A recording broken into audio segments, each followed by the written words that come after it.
To make checkered brioche in the round, cast on an even number of stitches. I use the long tail cast on method, but any method that forms a sturdy edge will do just fine. Then arrange stitches for working on the round on double pointed needles or circular needles. As you see, I'm going to use one long circular needle and the magic loop method. You can join stitches in a circle or not, it's totally up to you. The pattern repeat has 4 rounds, and in the first round we start by making a yarn over. The easiest way to do it at the beginning is simply to place the right needle underneath the working yarn. Or you can make a yarn over the usual way, when you bring the yarn to the front, then over the needle and to the back of the work. Again, it's totally up to you.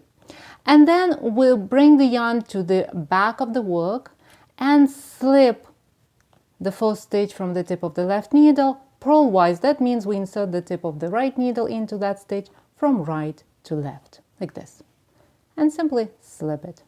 That's it. And then we bring the yarn to the front of the work and purl the next stitch the usual way, just like this. And you can do it with the yarn in your left hand or the yarn in your right hand, doesn't make any difference. Actually, if you hold yarn in your left hand, you can streamline this process of making a yarn over and slipping one stitch when you place the yarn on the left needle like this, and then insert the tip of the right needle into the stitch right away and slip it off. And by doing that in one simple move, you turn this strand into a yarn over and you slip the stitch, so that's much faster. And then we purl the next stitch, and we keep doing that, yarn over, slip a stitch, or do it in one move, and then purl a stitch, yarn over, slip a stitch, and purl a stitch, and we keep going until we get to the end of the round. If you look at the work right now, you will see that, of course, because we made yarn overs, the number of stitches changed. But that's okay, these yarn overs are temporary. We need them only to create the puffy brioche texture. In fact, we're gonna get rid of them in the second round of the pattern repeat.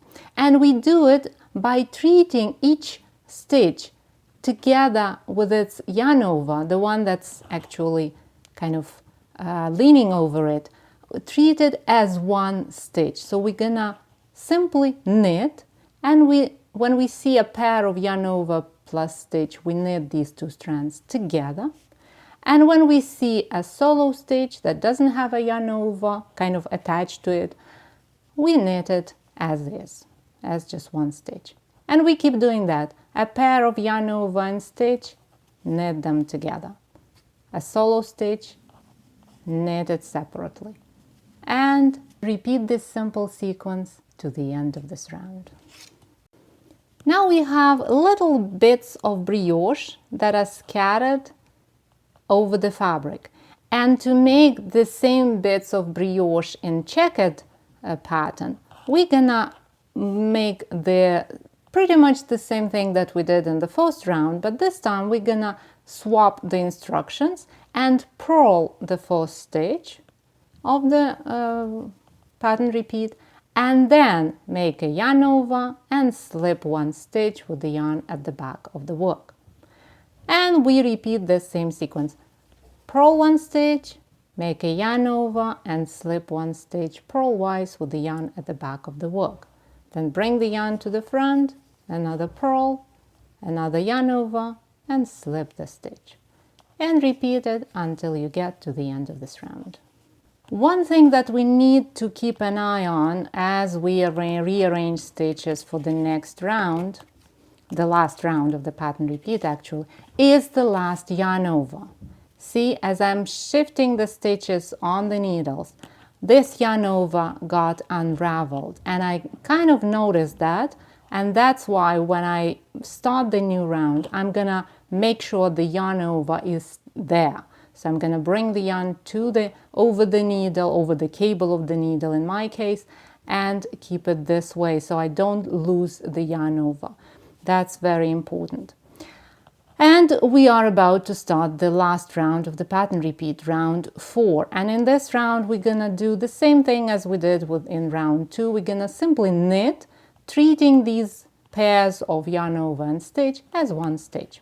So the first stitch on the needles is a solo stitch. I'm gonna knit it, and then comes a pair of stitch plus yarn over. I knit them together, and I keep doing that to the very end of this round. We've just completed one pattern repeat, and we already can see this checkered pattern, those little bits of brioche arranged in nice checkered pattern. And all we need to do is repeat these 4 rounds on and on and on and on to form a beautifully textured fabric like this one, with the same bits of brioche arranged in beautifully neat checkered pattern. This stitch pattern is heavily textured. See, it's so puffy and squishy, with the wrong side looking a lot like garter stitch, because this pattern is in fact combination of brioche and garter stitch. And when it is time to bind off stitches, do it in rounds 2 or 4, when we have those yarn overs sitting on the needles. And when we bind off stitches, we knit the solo stitches like this, and we knit the duos of yarn overs and stitches together as one stitch before we pass one stitch over the other. That's how we bind off stitches in Checkered Brioche. If you find this tutorial helpful, please subscribe to my channel and click the bell icon to be notified every time I publish a new video. Happy knitting, my friend. I'll talk to you in the next tutorial.